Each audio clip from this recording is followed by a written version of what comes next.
শীত আসি আসি করেও আসছে না। ২ দিন ধরে বাহিরে অল্প অল্প বৃষ্টি হওয়াতে একটু শীতশীতই লাগছে। আর এতে বাচ্চাদের আবদার হচ্ছে তারা মোরগ পোলাও খাবে। আর আমিও তো মোরগ পোলাও রান্নার জন্য একদম রেডি, কারণ আমার কাছেও এই মোরগ পোলাওটা অনেক ভালো লাগে। একদম রেস্টুরেন্টের মতো, রেস্টুরেন্টের স্টাইলে রান্না করব মোরগ পোলাও। হ্যালো এভরিওয়ান, আসসালামু আলাইকুম, welcome back to my channel Saima's kitchen. আজ আমি আপনাদের সাথে শেয়ার করব মোরগ পোলাও রেসিপি। সেজন্য একটা প্যানের মধ্যে 1 কাপ পরিমাণ তেল দিয়ে পেঁয়াজ বেরেস্তা করে নিয়েছি। পেঁয়াজও দিয়েছিলাম 1 কাপ পরিমাণ। আর সেই তেলের মধ্যে এখন তেজপাতা, দারুচিনি, এলাচ দিয়ে দিয়েছি 2 টেবিল চামচ আদা বাটা, 1 টেবিল চামচ রসুন বাটা, আর আগে থেকে ম্যারিনেট করে রাখা লেগ পিসগুলো দিয়ে দিচ্ছি। এখানে আমি দুটো মুরগির লেগ পিস আর ব্রেস্ট পিস ইউজ করেছি। এখানে আমি ব্রয়লার মুরগি নিয়েছি। চাইলে যে কোনো মুরগি দিয়ে এই মোরগ পোলাওটা করে নেওয়া যায়, তবে আমার বাচ্চারা এই মুরগিটাই বেশি পছন্দ করে। চিকেন পিসেসগুলো কিছুক্ষণ ভেজে নেওয়ার পর এখানে দিয়ে দিব আমি 1 টেবিল চামচ পরিমাণ মরিচের গুঁড়ো, দিয়ে দিব স্বাদ মতো লবণ আর হাফ কাপ পরিমাণ পেঁয়াজ বেরেস্তা। এখানে আমি চিকেন পিসেসগুলো শুধুমাত্র হলুদ দিয়ে ম্যারিনেট করে রেখে দিয়েছিলাম যাতে কালারটা ভালো আসে। দিয়ে দিয়েছি হাফ কাপ পরিমাণ ফেটানো টক দই। এখানে বাদাম বাটাও দেওয়া যায়, তবে আমি যে মশলাটা ব্যবহার করছি তাতে বাদাম ছিল।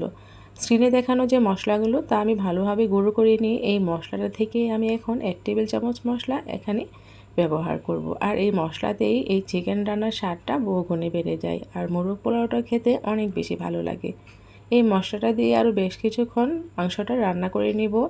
এই পর্যায়ে দিয়ে দিব আমি কিছু কাঁচামরিচটা আমি ফালি করে দেইনি, আস্তই দিয়ে দিয়েছি। আরও কিছুক্ষণ রান্না করার পর দেখা যাবে ঝোল থেকে তেলটা আলাদা হতে শুরু করেছে। ঠিক সেই পর্যায়ে মাংসটা উঠিয়ে নিব। আর এই মাংসের তেল থেকেই বেশ খানিকটা তেল বের হয়ে আসবে, সেই তেলেই আমি পোলাওটা রান্না করব। আর এটাই হচ্ছে মোরগ পোলাওয়ের বিশেষত্ব। এই তেলের মধ্যে যখন আমি পোলাওটা রান্না করব তখন পোলাওর মধ্যে চিকেনের ফ্লেভারটা পুরোপুরি চলে আসবে। তেলের মধ্যে দিয়ে দিয়েছি আমি তেজপাতা, দারুচিনি, এলাচ আর কিছুটা পেঁয়াজ কিছুক্ষণ ভেজে দিয়ে দিয়েছি চাল। পোলাওয়ের চালটুকু আমি আগে থেকেই ধুয়ে পানি ঝরা দিয়ে রেখেছিলাম, এতে করে রান্নার পর পোলাওয়ের চাল একদম ঝরঝরে থাকে। আর দিয়ে দিয়েছি 1 টেবিল চামচ পরিমাণ আদা বাটা, দিয়ে দিয়েছি ফুটন্ত গরম পানি। আর এখন দিয়ে দিব এখানে আমি স্বাদ মতো লবণ আর দুধ।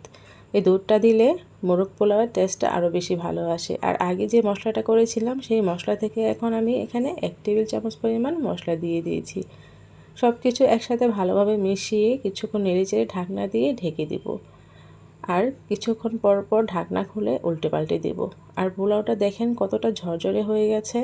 এখান থেকে কিছুটা রাইস আমি সরিয়ে রেখেছি, আর এখানে দিয়ে দিচ্ছি আমি যে চিকেনটা রান্না করেছিলাম সেই চিকেন আর কিছুটা গ্রেভি। এখানে আমি সবগুলো চিকেন দিব না, কিছুটা চিকেন আর কিছুটা গ্রেভি রেখে দিব মোরগ পোলাওয়ের সাথে খাওয়ার জন্য। দিয়ে দিয়েছি এখানে পেঁয়াজ বেরেস্তা, দিয়ে দিচ্ছি কেওড়া জল, দিয়ে দিচ্ছি গোলাপ জল, আর দিয়ে দেব কয়েক টুকরো আলু বোখরা। এখানে কিশমিশও দেওয়া যায়, তবে আমার বাচ্চারা কিশমিশটা খেতে পছন্দ করে না, তাই আমি দিলাম না।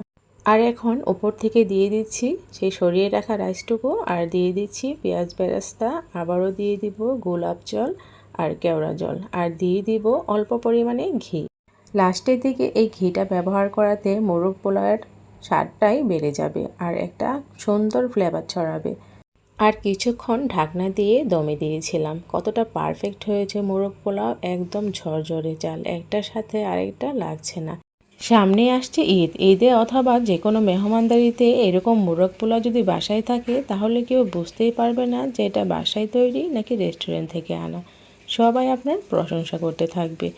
আমার রেসিপিতে অবশ্যই বাসায় একবার হলেও ট্রাই করে দেখবেন। আমার ভিডিওটি যদি আপনাদের কাছে ভালো লেগে থাকে তাহলে অবশ্যই আমার চ্যানেলটিকে সাবস্ক্রাইব করে আমার পাশেই থাকবেন। আল্লাহ হাফেজ।